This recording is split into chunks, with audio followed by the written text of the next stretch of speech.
que vous allez nous faire découvrir, c'est l'homme augmenté. Ah, de quoi s'agit-il? Vous allez nous dire ça en 2 mots, allez. Eh bien, l'homme augmenté, c'est l'utilisation des nanobiotechnologies, des sciences du cerveau, pour augmenter les capacités humaines. Alors, il y a un versant sur le corps, c'est l'homme bionique, c'est l'homme rendu immortel, qui est développé notamment par la filiale de Google destinée à euthanasier la mort, qui s'appelle Calico. Et puis il y a le versant spirituel et intellectuel qui est la neuro-augmentation, c'est-à-dire l'augmentation des capacités intellectuelles par une voie biologique ou par une voie neuroélectronique. Aujourd'hui, la voie la plus importante, c'est la voie neuroélectronique avec 2 grandes offensives industrielles. La première de Mark Zuckerberg en avril dernier qui s'est engagé à fournir dès 2019 les premiers prototypes de casques télépathiques pour communiquer d'humain à humain par la pensée et d'humain à ordinateur et d'ordinateur à humain. Et Mark Zuckerberg, le propriétaire de Facebook, s'est engagé à ce que le débit soit 5 fois plus élevé que le débit de communication humaine traditionnelle. Et puis la deuxième voie qui est un petit peu plus transgressive, un petit peu plus bouleversante pour les judéo-chrétiens traditionnels que nous sommes, c'est la voie d'Elon Musk avec sa société Neuralink qui est en train de développer une gamme de microprocesseurs miniatures destinés à s'enrouler autour de nos 86 milliards de neurones pour augmenter notre mémoire et notre quotient intellectuel de manière, explique-t-il, à nous permettre de lutter contre l'hégémonie de l'intelligence artificielle dans les décennies qui viennent. On voit que Tesla, Elon Musk et Zuckerberg, Facebook, nous dessinent un univers d'hommes augmentés, d'hommes cyborgs, d'hommes ayant des capacités intellectuelles plus fortes qu'aujourd'hui, ce qui est bouleversant d'un point de vue philosophique, politique, mais avec également des implications économiques majeures, vous pouvez l'imaginer. Alors nous ne sommes pas dans la science-fiction, tout cela est réel. Il ne s'agit pas de science-fiction, il s'agit de business model. Et il s'agit de business model de gens qui ont des moyens illimités, qui ont les meilleurs technologues au monde, les meilleurs informaticiens, les meilleurs spécialistes du cerveau.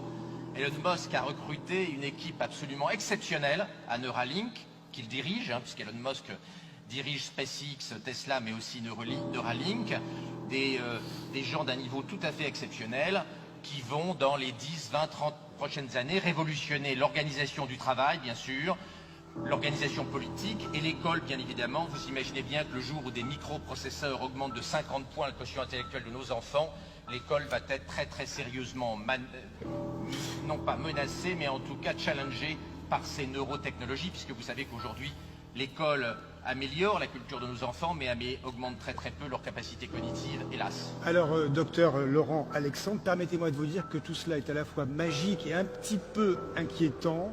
Faut-il un moratoire sur l'intelligence artificielle?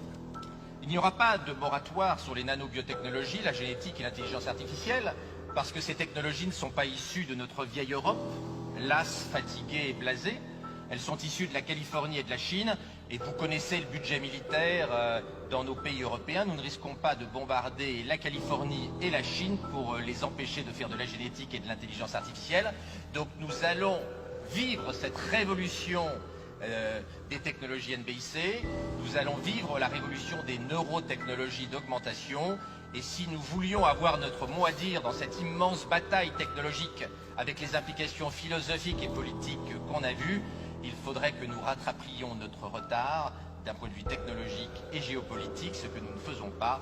Donc le tsunami neurotechnologique va arriver, nous allons le subir, il va être riche de beaucoup de promesses. Sa régulation, hélas, si nous n'y prenons pas garde, risque de se faire sur les bords du Pacifique et pas sur les bords de la Seine. Alors pas de régulation, vous dites cela risque d'arriver, quand ça? Alors Elon Musk pour ce qui concerne de la télépathie, Zuckerberg donc, a fixé un objectif en 2019, c'est-à-dire dans 500 jours. Dans 500 jours. Ah, c'est là donc. C'est demain matin. Ouais. Et la technologie d'Elon Musk qui est plus invasive, on peut penser qu'on est entre 2030 et 2040, mais ça va concerner au début de la vie professionnelle les enfants qui sont aujourd'hui en maternelle. C'est donc une révolution technologique et politique et éducative qui va concerner la nouvelle génération.